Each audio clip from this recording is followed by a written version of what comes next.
He said casually, I don't even know what a scoundrel is. You Federation types are so cosmopolitan, don't you know? Let her go, I demanded. His casual, arrogant smile, the one that didn't touch his eyes at all, never wavered. Oh, we will, he promised. When her replacement is ready. The long, slow way that he looked at my body, so poorly concealed in that tight gown, made it clear who was intended to take the woman's place. Have you ever gone hunting? He asked in a seeming tangent. No. It's really quite an interesting exercise, he said. His lecturing tone made it sound like he was in a classroom instead of standing a few meters from a serious situation. The prey has many natural advantages and usually starts out in a familiar environment, he continued, but the hunter has advantages of his own.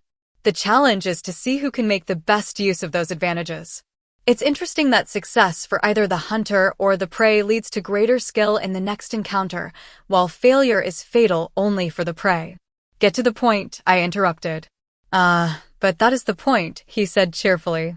I have been quite successful over the years, don't you see? And as a result, quite skilled. Animal prey is no longer much of a challenge at all. I suppose I should have caught on sooner. But the suffering of the woman, now reduced to hoarse sobbing, had distracted me. Whatever it took, I was going to get this fiend and make sure he paid. My anger and resolve must have shown in my eyes. Back in my old body, I'd have been laughed at. I know. When I had gotten angry in my fat, weak body, those provoking me had considered that just part of the fun. Thank God I'd never before faced a situation with so much need for action as this. But I was now in a new body and carried with me the reputation of a Federation field agent. I didn't really deserve it, but it gained me a measure of respect that, along with my obvious anger, made Ston step back. Titania whispered patience in my ear again, but in her tone I could hear the same sort of resolve. We'll get him. Just wait until the odds are a little more in our favor. The commissar tried to cover his moment of fear by abruptly concluding his lecture. You will be set free, here on my ranch. After a fair head start, I'll come after you. When I catch you, you'll take this woman's place. If you catch me, you'll find your hands full, I promised. Oh, I'll catch you if you survive long enough, he said with his own promise. Of course, you might not. He waved to some of the other hovering goons. Okay, boys, take her possessions for the dogs. Oh, Titania said. We're not wearing any of that. Not wearing that? I blurted out in reflex. Indeed, Ston said. For once, his amusement reached his eyes. Perhaps you won't want to run at all? I'm wearing a, bodysuit. I tried to cover my stupid remark. Nothing removable. Besides, Federation fabric won't hold a scent anyway. Well, thank you for informing me of that, Ston said lightly. Then he ordered one of the underlings, Joel, go fetch the dogs now. The assigned man brought out a pair of some sort of mammalian derivative, but they were like no dogs I had ever seen. The other men who were holding me forced me to my knees so that the creatures could sniff in my hair. Can you fake something here? I asked Titania. If they don't smell anything, they'll give us away. I can handle it, she assured me. I'll release the scent for them, then seal it off at the right time. Oh, good idea, I realized. We could lay a false trail. I was determined I'd survive this environment and turn the tables on Ston. I didn't add the thought of the alternative. At least, not consciously. My hands were forced behind me, and I felt a rope being wrapped around my wrists. When we get back, I'm going to give Jonesy a piece of my mind, I promised myself. So much for not being a captive on this assignment. When my hands were tightly tied, the men holding me stood back. I struggled back to my feet, not at all easy in the long, tight gown, which had gotten under my shoes and my knees. It seemed to be a source of amusement to my unwanted companions. Add another item to the score I was keeping. Ston waved his arm grandly toward the path leading into the heavy growth surrounding the clearing. Normally, we let the prey go at sundown, then pursue her at sunrise. Since it's already well after midnight, I'm afraid you won't get quite so much of a head start. But then, for a famous Federation field agent, it should be adequate. I just gave him a promise, with my eyes of what was going to happen to him.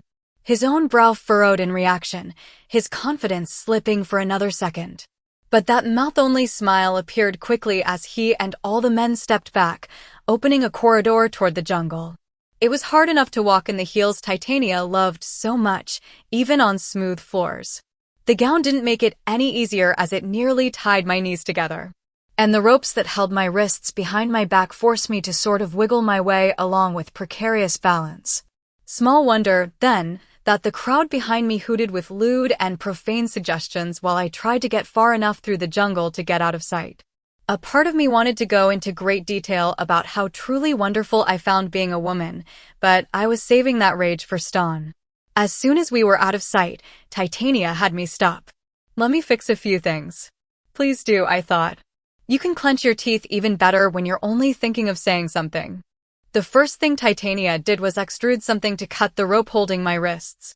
As soon as they were free, I threw the thing back down the path at my tormentors. Then I walked over and picked it up again. I may find a use for this, I said. Stand still, please, Titania directed. Please? When had she said please before? Well, I can tell you're upset, and I thought I'd be a bit, careful with what I said, she explained. Oh, I'm not mad at you, I assured her. Her tone was doubtful when she said, if it weren't for me, you wouldn't be in this fix. If it weren't for you, I'd still be behind a terminal somewhere, slowly vegetating, and we wouldn't have the chance to stop the dirty piece of scum. Scum?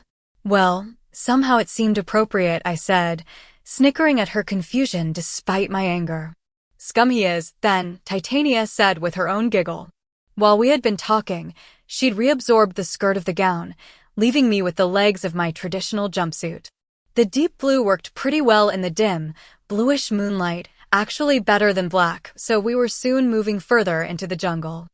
I think I saw some mountains over that way, I said, pointing. Me too, she said, sending a humorous side tone. What else? She looked through my eyes. So, I guess we better head that way, I continued, trying to decide if we could make it through the native jungle, off the path. Oh no, we need to head the other way, toward the swamp, Titania quickly replied. Why? I don't like swamps. They're all mucky, and wading through the mud will slow us down.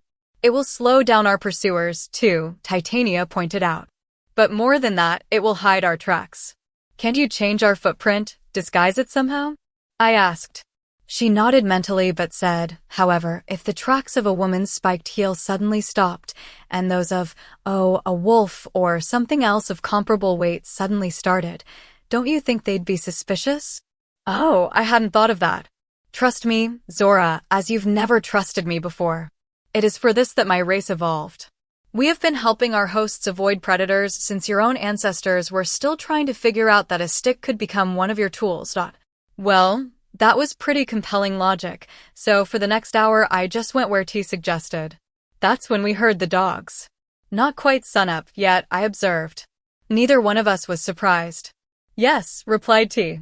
And I'm still leaving a trail behind so that they should have no trouble tracking us. Good, I guess, I said. Oh, it's going well, she assured me. Then I could feel her mental excitement as we came upon a nasty, sluggish slough of scummy water. Ugh, now we'll have to double back, I said disgustedly. Not at all, she said. This is what we've been looking for. I had stopped at the edge of the fetid swamp. You don't want me to actually go in there, do you? Of course, she said. There have got to be all kinds of nasty things in there, I said, shuddering with revulsion. There is one particularly nasty sort of thing coming up behind us, T pointed out. And the kind in the swamp I can handle very easily. Well, if you say so, I said with a sigh. Under her direction, I walked along the edge of the water for a bit, just enough to establish a direction. Then, in a place where the sluggish stream widened, she had me wade out into it. Now what? I asked when the water was lapping at my chin. Keep going, she said. I started to try and swim in the stuff, but she stopped me. No, just let yourself go under the water. Can we breathe this stuff? Not really, but I can leave a tube up to get fresh air, promised Titania. Have to be a long tube to get high enough for fresh air, I grumbled. Taking a deep breath, I clamped my eyes shut and stepped into deeper water. Well, at least some of it was water. Or had been once upon a time. I never had to let out that breath. I could feel some sort of extrusion from Titania floating above us, but I'm sure our breathing tube wasn't making much of a wake. Even if I had wanted to move quickly, the bottom was pretty mucky, and it was slow, heavy progress to extract each foot in sequence and move forward. Then, after a dozen very difficult steps, Titania made me freeze. "I wish you wouldn't do that," I complained. She could have just asked. I hated that lockup thing she did. "Sorry," she said, "but they're here." I never understood how all of Titania's perceptions worked. She could certainly pick up on things I couldn't detect with my human senses. Unfortunately, she couldn't do remote vision. I guess we had a snorkel, but no periscope. We did have a pretty good passive sonar, though. Through her tube, we listened as first the dogs and then a lot of men started splashing through the mud. "She definitely got this far," someone reported. "Not only are the dogs certain, but the mud has been disturbed on the bottom." "Right," came Stan's voice. "Well, did she swim off or what?" "I'm not sure," we heard. "I don't see any break in the scum on the far side of the slough." Stan gave a dry, mirthless chuckle and said, as though he knew we were listening, "Oh, my pretty Federation agent, you are a tricky one."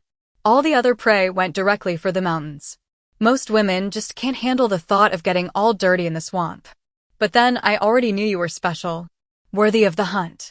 I wonder how long it will be before you're begging for mercy. Then he lifted his voice and gave orders for his men to cover both sides of the water. Boss, how do we get across?" someone asked. "Walk, swim, grow wings and fly," Stan replied. "I don't care. But, Commissar, there are, things in that water. One of which had better be you." In about 2 seconds, Stan said threateningly. Before we heard anyone moving out into deeper water, though, the one who seemed to be the chief tracker, anyway the voice that confirmed we had come this way, said, "We might lose the dogs." Though the risk to one of his men had not bothered Stan, the risk to his tracking dogs worried him. "Oh, very well. Send for the copter, and we'll haul a few people to the other side. In the meantime, all of you keep close watch on the water. If she's holding her breath, waiting for us to leave, I want her spotted even if it's just the tip of her nose." She's a tricky one. Fortunately, at least for me, the tip of my nose didn't need to show. T silently assured me that she had matched the shape and color of some of the reeds in the swamp with her tube, and we settled down, literally not making any waves. T reported that the sun was well up when we heard the sound of an approaching vehicle, apparently the copter that Stan had mentioned, whatever that was. Men shouted. Dogs whined. The machine sustained an incredible racket. Eventually, things settled down as we heard the various sounds move off. "Are they gone?" I asked. "Maybe," T said. "But we're in no hurry." "Yes, we are," I said. "That woman back at the clearing, we need to rescue her." "Not if we get caught," Titania said. On my own, I'd probably have taken the chance, but we debated the issue inside my head for a while. Titania's points were that, even aside from the risk, the woman had apparently been there for several days if she was the girl whose apartment we had visited. Waiting until dark was not that much more time. It was difficult to wait. There in the dark slime. Not breathing. Feeling things crawling through my hair, down my body. I wished that I'd been able to get a download on this planet's native nasties. Then something slithered along my jaw, poking for a moment at my clenched lips. Then again, maybe I just don't want to know. I finally had to have Titania make a sort of shield over my face so that I couldn't feel anything, even if the additional protection was really only symbolic. Her patience was rewarded, though. Several hours after the main body had left, just as Titania was reporting that the sun was setting, we heard the sounds of someone moving about on the bank. Stan had apparently left a trap. Not for the first time, I appreciated Ti's wisdom as much as her talents. "Thank you, dear," she said. "Oh, sorry, I was just thinking to myself." "I know, but I appreciate the thought," she said. She gave me a sort of hug, squeezing me just like a huge set of arms. "Goodness, that was nice," I said. "Wait till you get a real one," she replied. "What are you talking about?" T snickered and said, "I modeled that hug on Darius, his arms, his height, his strength." "Yeah, that'll be the day," I snorted, releasing a little of the air I'd inhaled so long ago. That seemed like a good enough reason to move on. The bubbles broke the surface, followed in short order by my dripping, filthy hair. The rest of me wasn't any better. Still, it was good to be able to see again and to get out of that muck. We made our way back toward the clearing. This time, T extruded pads from my feet so that we left prints matching the many work boots that had trampled the trail. On the way back, we passed a running stream with reasonably clean water. T used that to clean the crud off our body. Now once again scentless and slickly blue-black in appearance, we slipped silently through the woods toward the clearing. I had noticed a couple of buildings when we first arrived, though I had not had the chance to study them in any detail. The first order of business, even before helping the still staked-out woman, was reconnaissance. There were surprisingly few men about. We had followed one man back from the swamp, and I found another lazily pretending to be on guard. There were also 3 buildings. One was apparently a bunkhouse, dark and empty. Another shack was a sort of common building, with kitchen equipment, tables, and some shadowed easy chairs. The man from the swamp had immediately gone there to shower, using a water supply that seemed to serve only that building. The third was an open maintenance shed full of rusting machinery and tools that looked nearly as worn.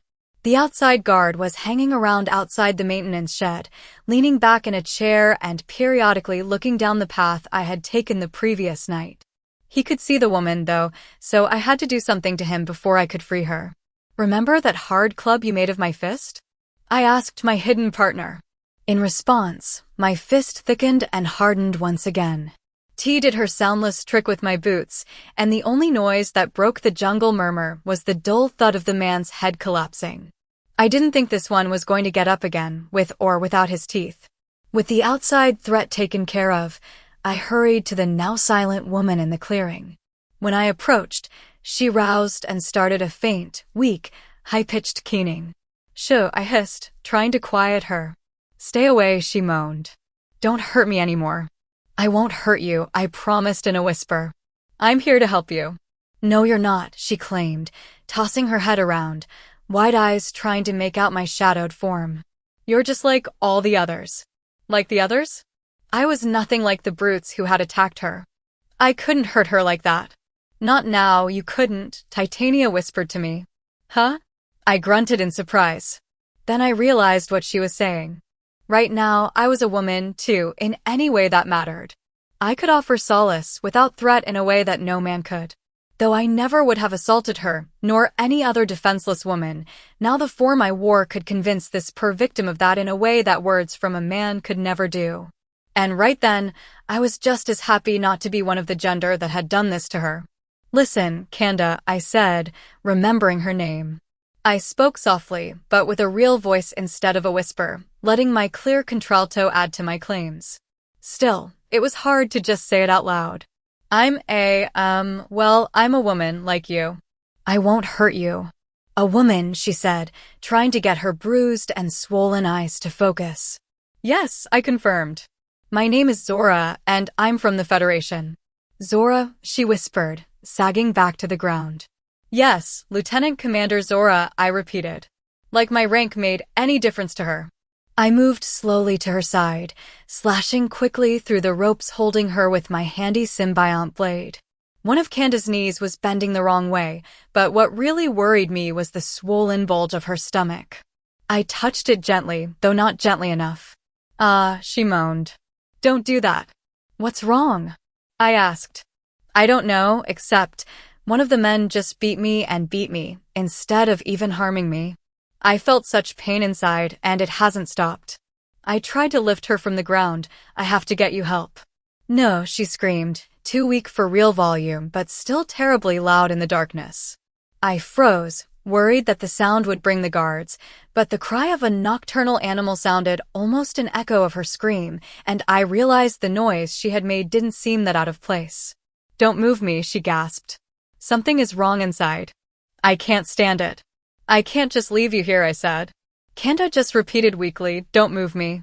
If I had my communicator, I could just beam us up to the runabout and use the autodock, I thought. She wouldn't even feel like she had been moved. "You and your tools," Titania said with a snicker. "Can't you do anything without your mechanisms?" "That's the way we are," I answered.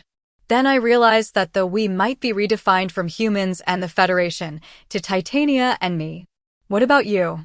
I asked. "Can you help her?" "I can only bond with one person," she said impatiently.